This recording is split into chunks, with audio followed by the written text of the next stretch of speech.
This is the annotation analysis of the Nurse's Song from Songs of Experience. As you can tell, the title is paired to the song of the same name in Songs of Innocence. So we will see an opposite perspective. As with Songs of Innocence, the nurse has the same role. So a young unmarried woman who works as a servant and looks after the small children of an upper middle class family, mostly doing things like washing, bathing, supervising the smaller children.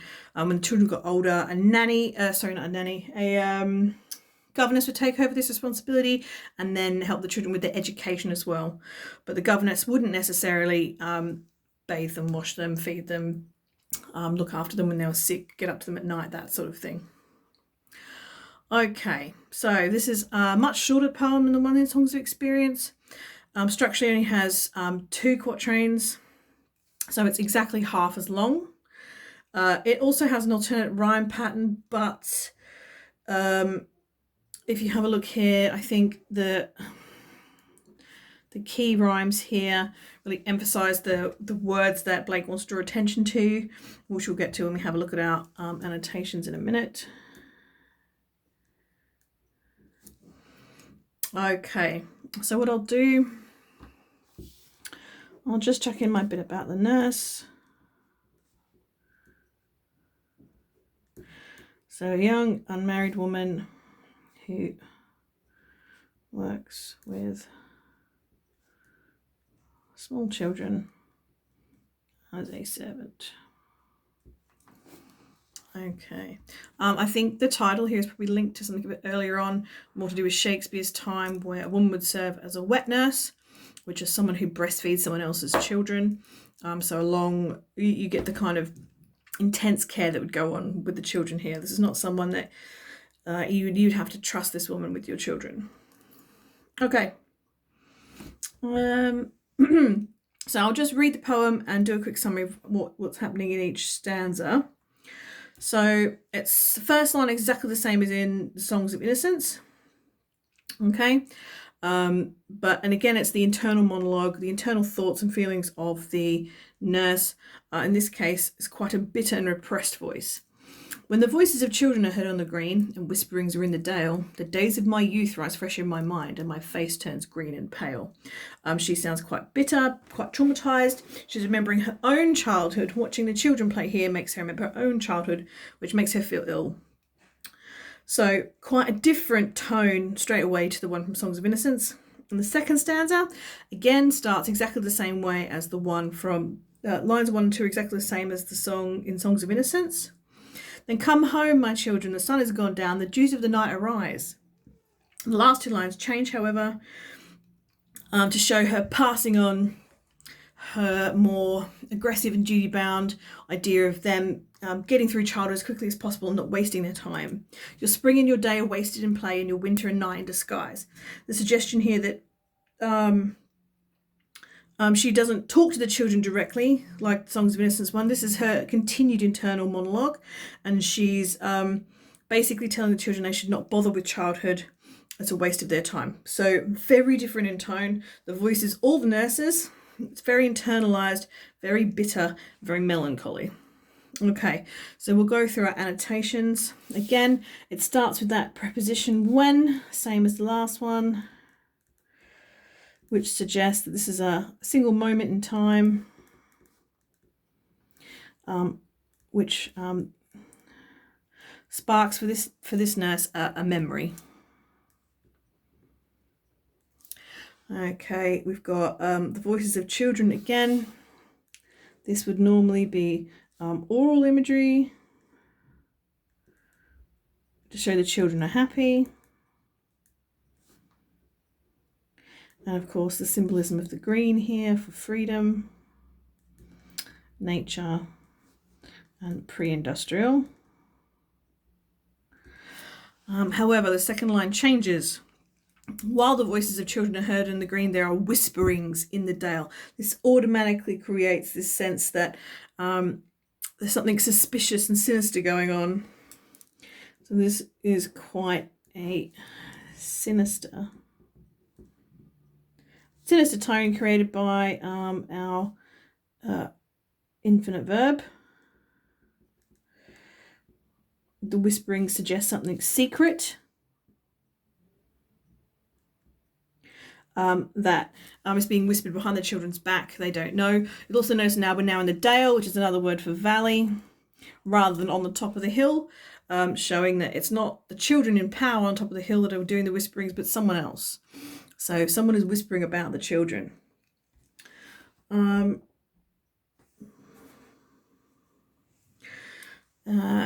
Now she talks about herself here. So the days of my youth. So again, we've got the first person possessive. She's talking about her own youth and childhood. Rise fresh in my mind. So this evil whispering has prompted a memory of the nurse's childhood. And as a result of this memory, my face turns green and pale. So the green could represent jealousy. Could also the green you turn when you feel ill or sick, and that would be reinforced by this paleness as well. A loss of colour. Colour here could suggest a loss of happiness.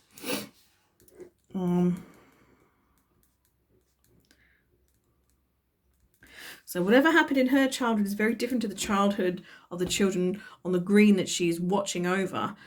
She feels jealous of them. It makes, when she remembers her own childhood, it makes her feel sick and pale.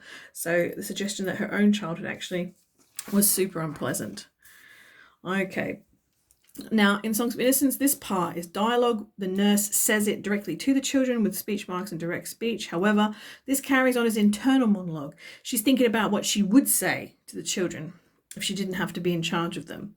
So the same, top two lines are the same. Then come home, my children, the sun is gone down, the dews of the night arise. So again, because it's not out loud, we've got her internal voice. It becomes not an imperative. It's more of a, oh, I wish they'd do this. It's more of a declarative suggestion. An internalized declarative, so it's what she thinks they should do.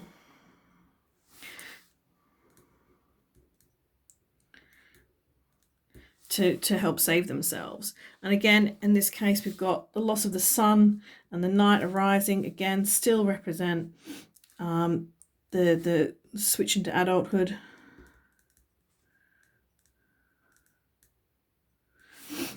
Okay.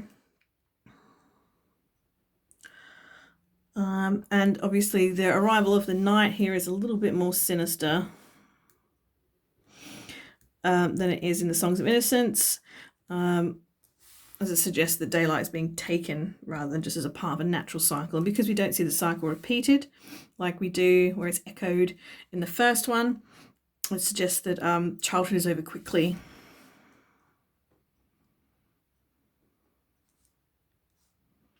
So there is no cycle.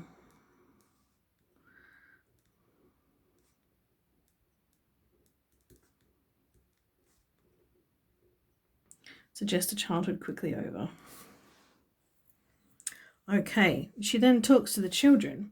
Your spring in your day. So spring and day both represent childhood and youth. When she says your, she's talking to the children or thinking out loud to the children. And it's not ours, it's theirs. So she's not talking about herself now, she's definitely just talking about them. So we're talking about the middle and upper class children. Your spring in your day. Now, if we're talking about that representing childhood, youth in the cycle of life, are wasted in play. Right, so we've got, interesting, we've got are and play are both present tense verbs. So it suggests that it's an ongoing problem for the children, as far as she sees it.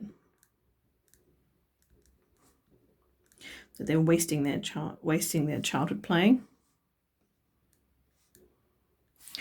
And the phrase wasted, particularly brutal, not nasty, particularly nasty, because it's in past tense, it suggests that childhood play is always wasteful.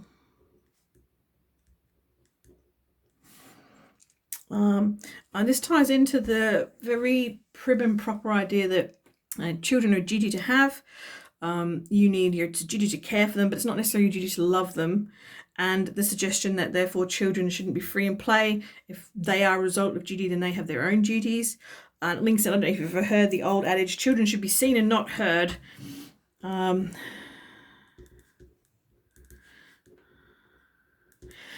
suggestion that they were there for a function, but they shouldn't have any fun.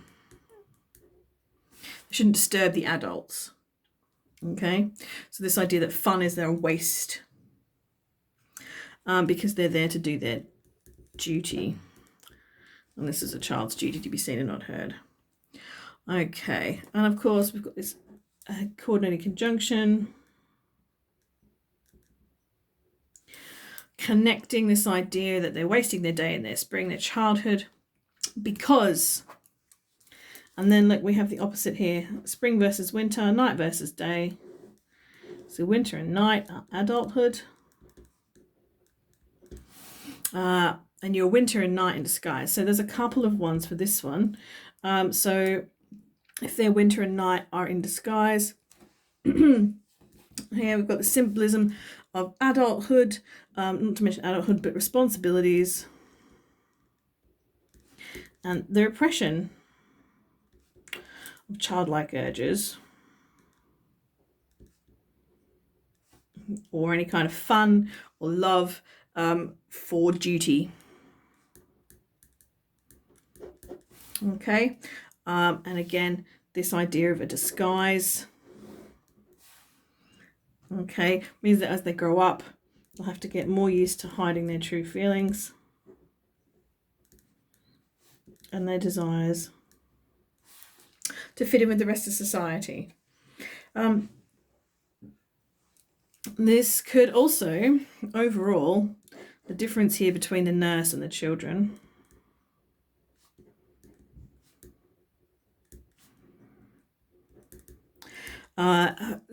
Between the nurse's life and the children's life is really highlighted here. They're enjoying their childhood, but she didn't. And this could be down to the class system here. In the class system as a servant, the nurse is lots of responsibility, not a lot of pleasure out of life, whereas the children will probably grow up to have more opportunities than she will.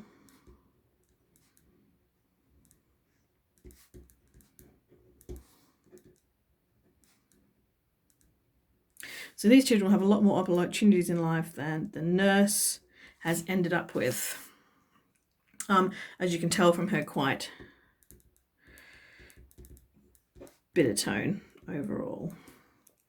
Okay, try and read the two poems together so you can see where the differences and similarities rise.